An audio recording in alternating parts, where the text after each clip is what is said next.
It was Christmas Eve, 1945. The air was crisp with winter's chill, and the streets were adorned with festive decorations, twinkling lights casting a warm glow on the snow-covered ground. In the small town of Fayetteville, West Virginia, the Sodder family prepared for a night of joyous celebration. The town itself was a picture of holiday cheer, with every home and shop front decked out in Christmas finery. George and Jenny Sodder, along with 9 of their 10 children, were looking forward to a warm Christmas morning. The family had gathered around their beautifully decorated tree, exchanging laughter and stories. The spirit of the holidays filled their home, with the scent of pine and freshly baked cookies wafting through the air. Little did they know, a nightmare was about to unfold. The peaceful night was about to be shattered by an unimaginable tragedy. As the evening deepened, 5 of the Sodder children, Maurice, Martha, Louis, Jenny, and Betty, begged to stay up past their bedtime. They wanted to play with the new toys Santa had brought. Their mother Jenny relented, allowing them to enjoy the magic of Christmas a little longer. She tucked them into their beds on the second floor, promising more fun in the morning. The children drifted off to sleep, dreaming of the gifts and games that awaited them. Unbeknownst to her, it was a promise she wouldn't be able to keep. The night held a cruel twist of fate. Around 12:30 a.m., a fire erupted, engulfing the Sodder home in flames. The blaze spread quickly, fueled by the wooden structure and holiday decorations. George and Jenny, along with their 4 other children, managed to escape the inferno. Panic set in as they realized the gravity of the situation. Their 5 other children were trapped inside the burning house. The flames roared, and the heat was unbearable. George desperately tried to re-enter the house, but the fire was too intense. The flames pushed him back, thwarting his every attempt. He tried climbing a ladder to reach the second floor, but it mysteriously collapsed. It was as if fate itself was conspiring against him. They called for help, but the phone lines were dead. Desperation turned to horror as they realized they were on their own. The Sodder family watched in horror as their home and their 5 children were consumed by the flames. The night that began with joy and laughter ended in unspeakable tragedy, leaving the Sodder family forever scarred by the Christmas Eve inferno. As dawn broke, the charred remains of the Sodder home smoldered, casting a haunting silhouette against the morning sky. The fire had burned fiercely, leaving behind a scene of utter devastation. The once lively home was now reduced to ashes and rubble, a stark reminder of the night's tragedy. The firemen, who arrived hours later than expected, began searching for the missing children. Their delay had cost precious time, and now they faced the grim task of sifting through the remnants of the Sodder home. They sifted through the ashes, their faces grim and determined.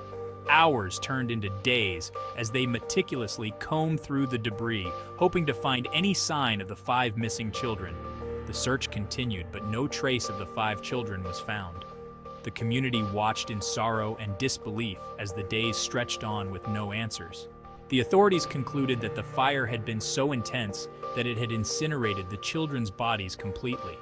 This explanation, however, left many questions unanswered. A tragic accident, they declared, closing the case. The Sodder family was devastated, their hearts heavy with grief and confusion. The Sodder family was devastated. They refused to believe that their children had perished in the fire. The thought of their beloved children being gone forever was too much to bear. The intensity of their grief was palpable. Friends and neighbors could feel the weight of their sorrow, a sorrow that seemed to hang in the air like a heavy fog. They clung to hope, searching for any sign, any clue that their children might still be alive. Every small piece of evidence, every rumor, was a potential lifeline. The official explanation did little to quell their doubts. The Sodder family couldn't shake the feeling that there was more to the story than they were being told. The fire, though fierce, had burned quickly. This rapid destruction seemed unusual, raising more questions than answers. How could it have completely destroyed 5 young bodies without leaving any trace?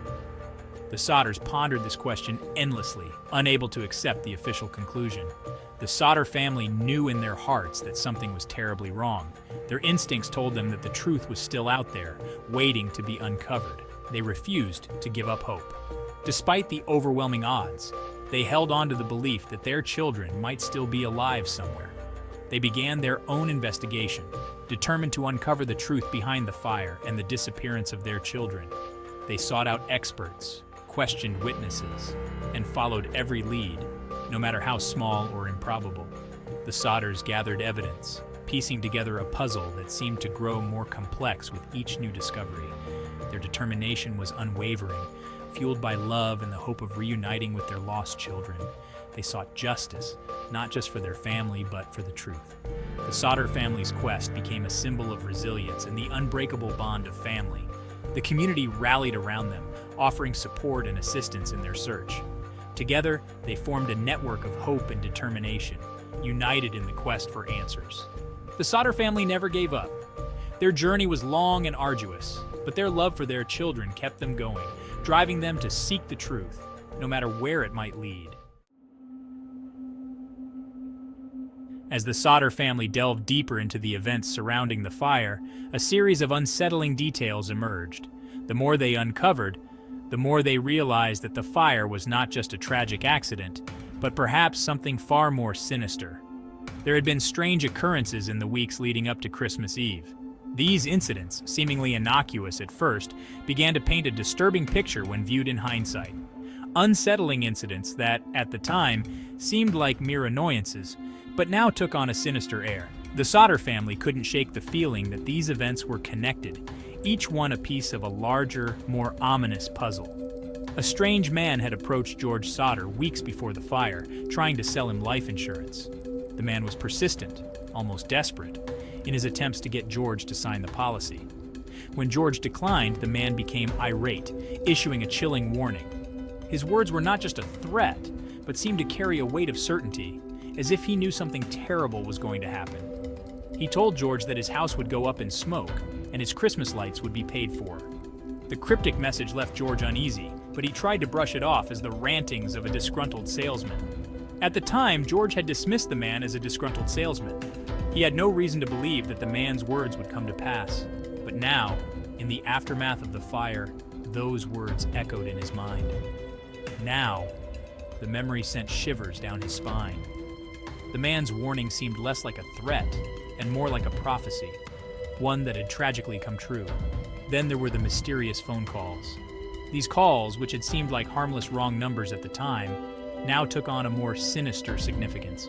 Jenny had received calls from an unknown man in the weeks leading up to the fire. The calls were always the same, a man asking for someone by name, someone who wasn't part of their family. The man would ask for someone by name, someone who wasn't part of their family. Each time Jenny would explain that he had the wrong number, but the calls continued. When Jenny inquired further, the man would hang up. The abrupt end to the calls left her feeling uneasy, as if there was something more to these calls than a simple mistake. The calls were unsettling, filled with an eerie silence that lingered long after the receiver was placed back on the hook. It was as if the silence itself was a message, a warning of things to come. And then there was the incident with the Christmas lights. This seemingly minor event now seemed like a deliberate act of sabotage. George had strung up lights on the house to celebrate the holiday season. The lights were a symbol of joy and festivity, a beacon of warmth in the cold winter night. One evening, just days before the fire, he noticed that the lights weren't working. The festive glow that had brightened their home was suddenly extinguished. Upon closer inspection, he discovered that the lights had been tampered with. The wires were not just cut, but mangled, as if someone had gone out of their way to ensure they couldn't be easily repaired. The wires had been cut, not cleanly as if with scissors, but jaggedly, as if ripped apart by force. This was no accident. Someone had deliberately sabotaged their decorations. These unsettling incidents, once dismissed as mere coincidences, now loomed large in the minds of the Sodder family. Each event, each strange occurrence, seemed to be part of a larger, more sinister plan. They whispered amongst themselves, their suspicions growing with each passing day. Something wasn't right. The fire, the phone calls, the tampered lights, it all seemed too much to be mere coincidence. Someone, they believed, knew more about the fire than they were letting on. The Sodder family was determined to uncover the truth, no matter how dark or dangerous it might be. They knew that the answers they sought were out there, hidden in the whispers and shadows of their past.